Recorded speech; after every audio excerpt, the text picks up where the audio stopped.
Quisiera usar algunos minutos de ya tarde en repasar el capítulo 20 del Evangelio de Juan. Nos vamos a encontrar con 4 escenas. Recuerden ustedes que los textos evangélicos, los evangelios son textos narrativos, tienen episodios, tienen escenas. 4 escenas que caracterizan encuentros de Jesús con diferentes tipos de personas, que bien podríamos ser nosotros también, estos diferentes tipos de personas. Y luego de repasar o recorrer este capítulo, extraer al menos 3 ideas fundamentales para irnos a casa con estas ideas en mente. En el Evangelio de Juan, entonces, el capítulo 20, ustedes van a ir viendo proyectado lo que voy leyendo, pero también pueden buscarlo en sus Biblias, dispositivos electrónicos, como quieran. Partamos con esta primera escena, en el versículo 1 del capítulo 20 de Juan. El primer día de la semana, un día domingo, según el calendario hebreo de la época, muy de mañana, cuando todavía estaba oscuro, María Magdalena fue al sepulcro y vio que habían quitado la piedra que cubría la entrada. Esta María Magdalena aparece narrada en diferentes evangelios, haciendo diferentes cosas en los diferentes evangelios. En el Evangelio de Juan solo aparece mencionada en estos últimos capítulos, a los pies de la cruz y ahora en este primer día de la semana. Ella se encuentra entonces con el sepulcro en el cual habían quitado o del cual habían quitado la piedra que cubría la entrada. Fue corriendo a ver a Simón Pedro y al otro discípulo a quien Jesús amaba. Parecen ser 2 de los discípulos más relevantes del grupo de discípulos que se narra en el Evangelio de Juan. Este es Simón Pedro, ampliamente conocido en la tradición cristiana, y el otro es un discípulo cuyo nombre se omite en todo el Evangelio. Simplemente se le conoce como el discípulo al cual Jesús amaba o el discípulo amado. La tradición le asignó por nombre Juan con el tiempo, pero no es algo que surja del propio Evangelio. Y es mejor respetar el pacto que tenemos con el narrador. Si él no quiere decir su nombre, nosotros no le vamos a poner un nombre. El discípulo al cual Jesús amaba. La mujer le dice, se han llevado del sepulcro al Señor y no sabemos dónde lo han puesto. Pedro y el otro discípulo se dirigieron entonces al sepulcro. Ambos fueron corriendo, pero como el otro discípulo corría más a prisa que Pedro, llegó primero al sepulcro. Inclinándose, se asomó y vio allí las vendas, pero no entró. Tras él llegó Simón Pedro y entró en el sepulcro, vio allí las vendas y el sudario que había cubierto la cabeza de Jesús, aunque el sudario no estaba con las vendas, sino enrollado en un lugar aparte. En ese momento entró también el otro discípulo, el que había llegado primero al sepulcro, y vio y creyó. Ese detalle es muy interesante, ¿no? Pedro entra corriendo, no lo para nadie, desesperado. ¿Quién sabe si el recuerdo de la negación de su maestro habría gatillado esta pasión? Entra en el sepulcro, no ve nada, solo unos trapos por todos lados. Después entra el discípulo amado, el discípulo al cual Jesús amaba, que había llegado primero pero no había entrado. Y el narrador dice, vio y creyó. No se dice esto de Pedro, pero sí de este discípulo. Este vio y creyó. Verso 9, hasta entonces no habían entendido la Escritura que dice que Jesús tenía que resucitar. Es interesante, ¿no? Todos esos años todo ese tiempo caminando con Jesús y no habían entendido la Escritura que decía que el Señor tenía que resucitar. Pero en ese momento, al menos uno de los 2 discípulos creyó. La segunda escena vuelve los ojos hacia María Magdalena, porque se nos pierde. Ella va, avisa, parten corriendo. Uno se imagina, habrá corrido María Magdalena, qué pasó con ella, llegó después. Nada se dice hasta la segunda escena. Versículo 10.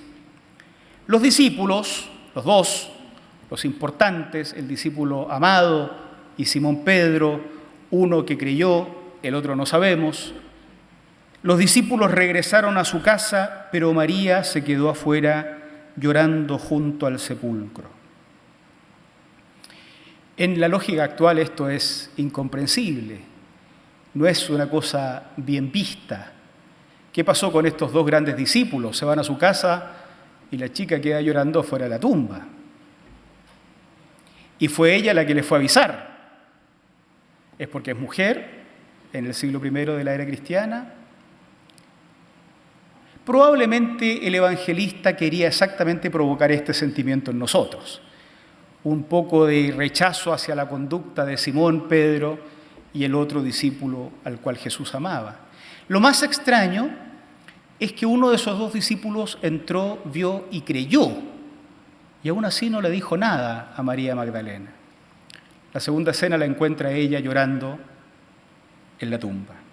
Mientras lloraba, se inclinó para mirar dentro del sepulcro y vio a 2 ángeles vestidos de blanco, sentados donde había estado el cuerpo de Jesús, uno a la cabecera y otro a los pies. Eso no lo vieron los 2 discípulos, pero ella sí. ¿Por qué lloras, mujer?, le preguntaron los ángeles. Es que se han llevado a mi Señor y no sé dónde lo han puesto, les respondió. Además, apenas dijo esto, volvió la mirada y allí vio a Jesús de pie, aunque no sabía que era Él. Ya hasta este punto la experiencia de María Magdalena es infinitamente superior a la de los 2 primeros discípulos, pero de ellos se dice que uno vio y creyó.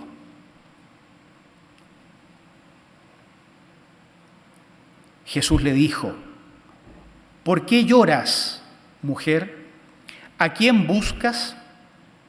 Ella, pensando que se trataba del que cuidaba el huerto, no lo reconoció. Le dijo: Señor, si usted se lo ha llevado, dígame dónde lo ha puesto y yo iré por él. Y entonces pasa algo precioso. María, dice Jesús, su nombre. Ella se volvió, imagínenla, ella se volvió, no solo reconoció la voz, porque ya él había hablado, pero aún así no lo había reconocido, pero él pronuncia su nombre. María, le dijo Jesús. Ella se volvió y exclamó: Raboni, que en arameo, la lengua que hablaba Jesús, significa maestro.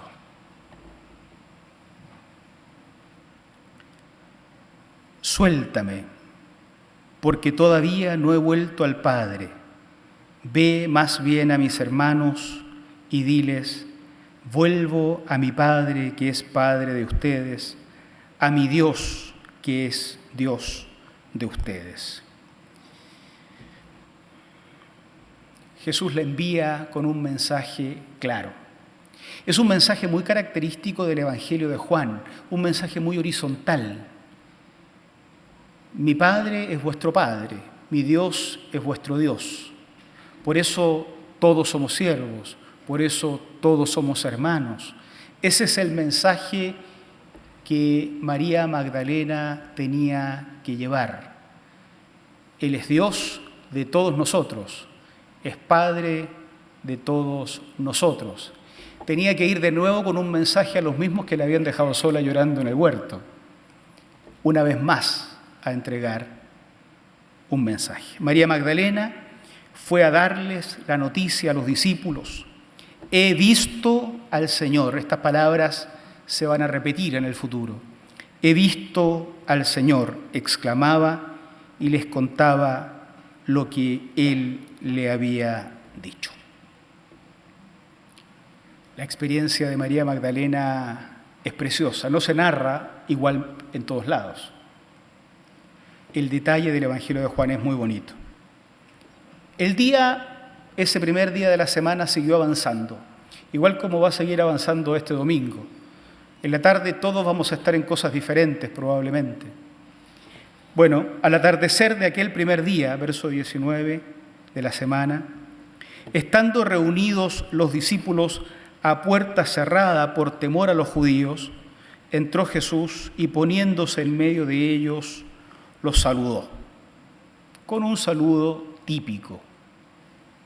La paz sea con ustedes.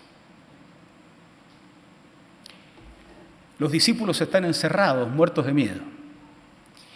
María Magdalena está llorando en el sepulcro, tuvo un encuentro con el Señor, sale corriendo a avisarle al resto. Ha hecho muchas cosas, pero en la tarde de ese día este grupo de discípulos está encerrado, muerto de miedo, por temor a los mismos que crucificaron a Jesús. Jesús se para en medio y los saluda. Dicho esto, les mostró las manos, el costado. Al ver al Señor, los discípulos se alegraron.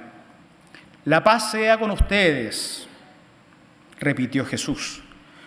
Y ahora sí, los comisiona. Como el Padre me envió a mí, así yo los envío a ustedes. Acto seguido, sopló sobre ellos y les dijo: reciban el Espíritu Santo. A quienes les perdonen sus pecados les serán perdonados, a quienes no se los perdonen no les serán perdonados. Esta comisión, que en otros evangelios suena de otra manera, acá tiene una característica especial. Jesús comisiona a un grupo de discípulos timoratos. Solo para sentir al narrador, me gusta pensar que a la María Magdalena no la comisionó nadie, simplemente ella fue, y después Jesús le dice: ve a decir esta otra noticia que me has visto, ¿no? Pero al comienzo ella intuye que hay que avisarle a alguien que alguien movió la piedra de la tumba. Recorre las calles sin problema. Este grupo de discípulos tiene miedo. Tienen derecho a tener miedo. Hay razones concretas para tener miedo. Jesús no les reprocha tener miedo. Sin embargo, modifica completamente su estado. A este grupo timorato los comisiona y les dice: como yo he sido enviado, los envío a ustedes. Pero resulta que había uno que no estaba con ellos, Tomás. El infame Tomás. El pobre Tomás se ha llevado la mala fama a lo largo de 2000 años de fe cristiana, ¿no? Hay que reivindicar un poquito a Tomás. Verso 24. Tomás, al que apodaban el gemelo y que era uno de los 12, Tomás no era un aparecido, era uno de los 12, no estaba con los discípulos cuando llegó Jesús. Así que los otros discípulos le dijeron: hemos visto al Señor. Lo mismo que había dicho María Magdalena, ¿se acuerdan? He visto al Señor. Ahora ellos también repiten el discurso: hemos visto al Señor. Mientras no vea yo la marca de los clavos en sus manos y meta mi dedo en las marcas y mi mano en su costado, no lo creeré, repuso Tomás. Ver para creer, decimos nosotros, ¿no? Este Tomás, no sé si seríamos tan distintos nosotros. Hay que echarle la culpa a alguien y se le echamos a Tomás, pero no sé si nosotros seríamos tan distintos. El tema es que una semana después, verso 26, Una semana más tarde estaban los discípulos de nuevo en la casa y Tomás estaba con ellos. Aunque las puertas estaban cerradas, Jesús entró y poniéndose en medio de ellos los saludó. La paz sea con ustedes. Luego le dijo a Tomás, esto debe haber sido tenebroso, ¿no? Están todos y Jesús se lo agarra aparte a Tomás o lo pone a un lado, qué sé yo, lo apunta con el dedo. Mira, Tomás, acércate un poco, tengo algo para ti. Yo me habría muerto de miedo. Pon tu dedo aquí y mira mis manos, acerca tu mano y métela en mi costado, y no seas incrédulo, sino hombre de fe. El resultado de esto fue que Tomás dice, Señor mío y Dios mío, con lo cual se convierte en un hombre de fe. La figura de Tomás en el siglo II despertó toda la imaginación de los grupos que no eran los seguidores más tradicionales de Jesús, especialmente por esta característica de ser gemelo, una cuestión que causaba mucho impacto en la antigüedad. Y hay mucha literatura gnóstica, literatura que no terminó siendo del grupo principal del cristianismo, asociada o atribuida falsamente, por supuesto, a Tomás. Y nosotros los cristianos hemos contribuido a darle mala fama a Tomás. Pero lo cierto es que gracias a Tomás, el cristianismo dijo por siglos, hubo alguien que lo vio, que lo tocó, y efectivamente era el mismo que había sido crucificado, el que había resucitado. Ese relato solo lo encontramos por la experiencia de Tomás. 3 apreciaciones para reflexionar y llevarnos a casa. Primero que todo, Jesús tiene un modo de manifestarse distinto para distintos tipos de personas. A veces uno que ha tenido una experiencia de encuentro con Jesús de una forma, duda de la experiencia del pariente, del amigo, del hermano, porque la experiencia del pariente, del amigo o del hermano no fue exactamente la experiencia que nosotros tuvimos. Pero el Señor, en este relato, nos muestra que Él tiene formas de manifestarse a diferentes personas y son formas diferentes de manifestarse. Tiene que ver con el carácter de cada uno, tiene que ver con las dudas que cada uno trae, tiene que ver con las experiencias de vida que cada uno tiene. Esos 2 primeros discípulos aparecen, uno entra, no sabemos lo que está pasando, pero uno se imagina a Pedro corriendo como loco, entrando, porque el Señor al que él había traicionado, dicen que pudo haber resucitado. ¿Quién sabe si Pedro lo sospecha? El otro discípulo es más cauto, no entra. Sin embargo, cuando entra, le basta ver las vendas y el sudario para creer. No necesita un ángel, no necesita un gran discurso, lo que vio. Que a otro podría haberle parecido nada, a él le fue suficiente para creer. Con María el caso es diferente. Ella está llorando. No se nos dice que Pedro lloraba, no se nos dice que el discípulo amado lloraba, pero con María Magdalena sí, ella está llorando. Extraña al Maestro, se ha quedado sin nada. No conocemos en el Evangelio de Juan mucho más sobre María Magdalena. A ella se le aparecen ángeles, a ella se le aparece el propio Jesús. Ella experimenta una vocación con nombre y apellido. A ella le habla el Señor directamente y se convierte en un apóstol. Ustedes no tienen por qué saber estas cosas, pero la palabra enviar en griego apostelo es la misma raíz de apóstol. Entonces, cuando Jesús la envía, a quienes leyeron esto en otra época y lo escucharon, les sonó seguramente como si ella hubiera sido también una especie de primer apóstol, enviada a predicarle a los apóstoles que estaban encerrados en su casa, muertos de miedo. Pero después están esos, los que están en su casa muertos de miedo, con razón de sobra para tener miedo. ¿Quién podría criticar eso? Nosotros desde el futuro los criticamos porque después de la guerra somos todos generales, como dice el dicho, ¿no? Pero habrán tenido miedo y nosotros estaríamos metidos ahí, yo creo. Yo estaría escondido ahí, con todo cerrado, seguramente.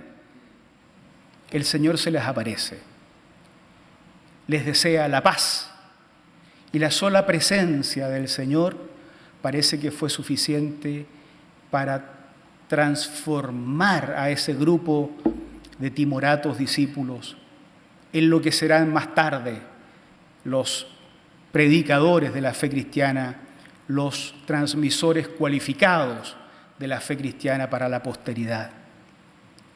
Les bastó la presencia de Jesús, pero tenía que hacerse presente porque tenían mucho miedo. Un discurso no era suficiente. Y después está Tomás. ¿Cuántos de nosotros seríamos Tomás? Si no veo, no creo. Es lo más razonable del mundo, dicho sea de paso. Es lo más razonable del mundo. Si mañana alguien viene con una historia de que un muerto resucitó, si no lo veo, no lo creo. Algo así tiene que haber pasado. Pero también a Tomás le tenía reservado el Señor un encuentro particular. Y si había que mostrar las manos, mostramos las manos. Y si había que mostrar el costado, mostramos el costado.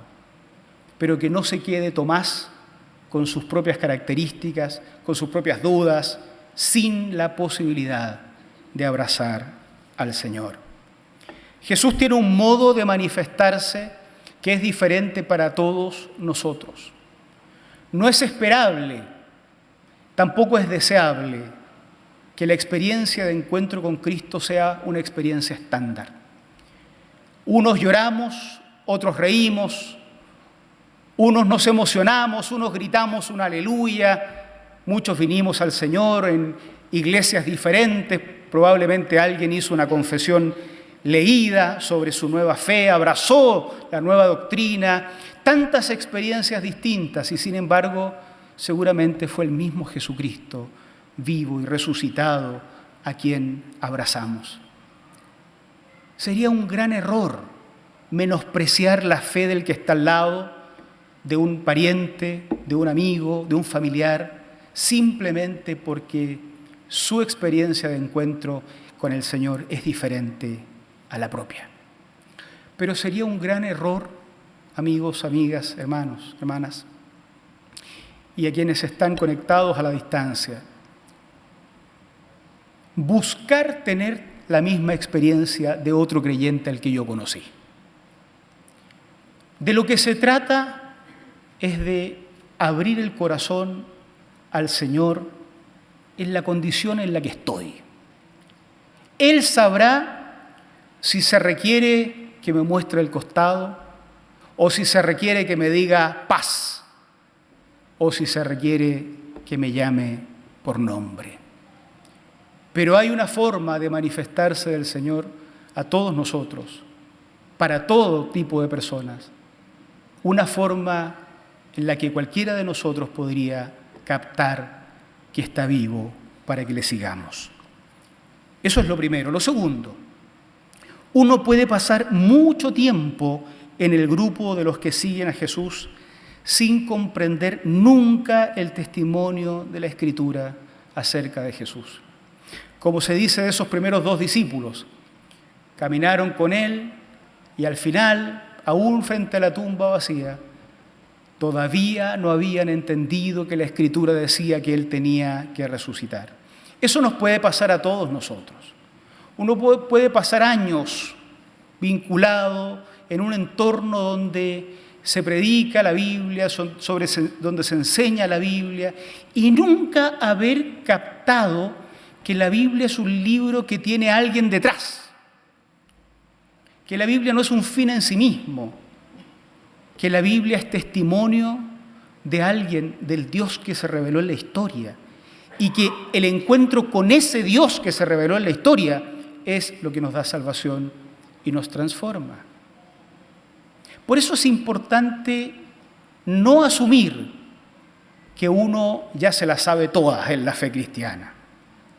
Por eso es importante revisar permanentemente qué parte de este testimonio bíblico me estoy perdiendo, qué parte no me está llevando hacia el Cristo revelado en la historia humana, el que caminó las polvorientas calles de la Judea romana, que murió y resucitó en mi favor. Lo tercero, el Señor conoce nuestro nombre y no es indiferente a nuestras lágrimas. La experiencia de María Magdalena es fundamental. El Señor nos conoce por nombre y no es indiferente a nuestras lágrimas.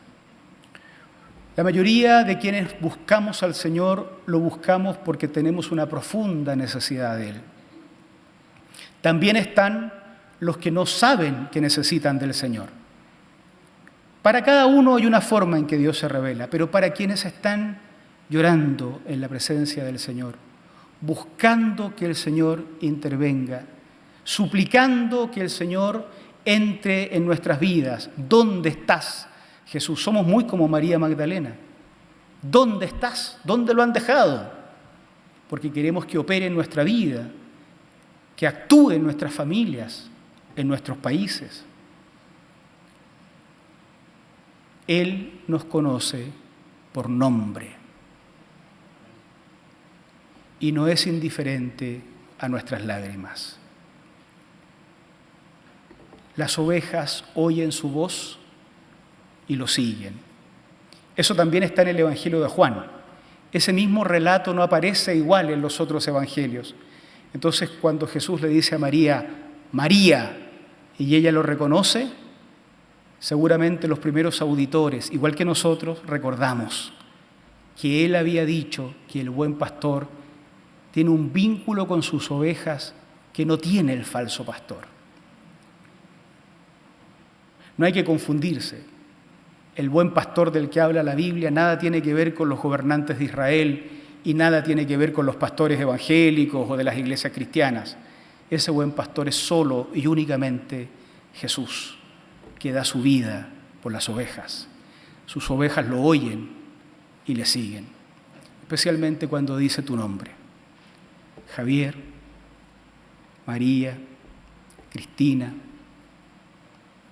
Pedro, Pablo, Juan, y nos encuentra llorando afuera de la tumba. Basta que diga nuestro nombre y lo reconoceremos. Que este domingo de resurrección sea para nosotros también la oportunidad de encontrarnos con Jesús. Fíjese que en una misma familia el encuentro puede ser diverso. No piensen que nuestros hijos van a tener una experiencia similar a la de nosotros los padres. Porque Jesús conoce el nombre de ellos, porque el Señor se vincula con ellos de formas que nosotros no podemos mediar. Y sería un gran error, sería entorpecer lo que está haciendo el Señor. Pero desde el punto de vista de quienes necesitamos del Señor, abramos el corazón, expongámonos a que el Señor se manifieste en nuestras vidas, en nuestros hogares, en nuestras vidas laborales, en nuestras vidas personales. Y no nos olvidemos, nuestras lágrimas no son indiferentes para Jesús y nos conoce por nombre. Oremos al Señor. Tengan la bondad de ponerse de pie. Vamos a orar y luego vamos a terminar cantando una última canción. Señor, estamos agradecidos por la oportunidad que nos das de invertir este tiempo en adorarte de tantas formas diversas como hoy pudimos adorarte. Te damos gracias porque tu resurrección asegura también que nosotros podamos tener una experiencia de encuentro contigo. De tantas formas distintas. Somos tan distintos todos los que estamos acá, o los que vinieron al primer culto, o los que están conectados desde sus casas. Somos tan diversos. Tenemos formas de actuar, nuestro carácter es distinto, nuestra forma de expresarnos es distinto, nuestra pasión es diferente. Y sin embargo, Señor, vemos que es posible que te reveles a cada uno de nosotros para que todos nosotros obtengamos de tu parte esa salvación y nos convirtamos en seguidores tuyos como quieres. Hazlo, Señor, que este domingo de resurrección también sea una oportunidad para encontrarnos contigo. Bendícenos y tú, Señor, desde ya recibe la gloria y la honra en todo. En el nombre de Jesús. Amén.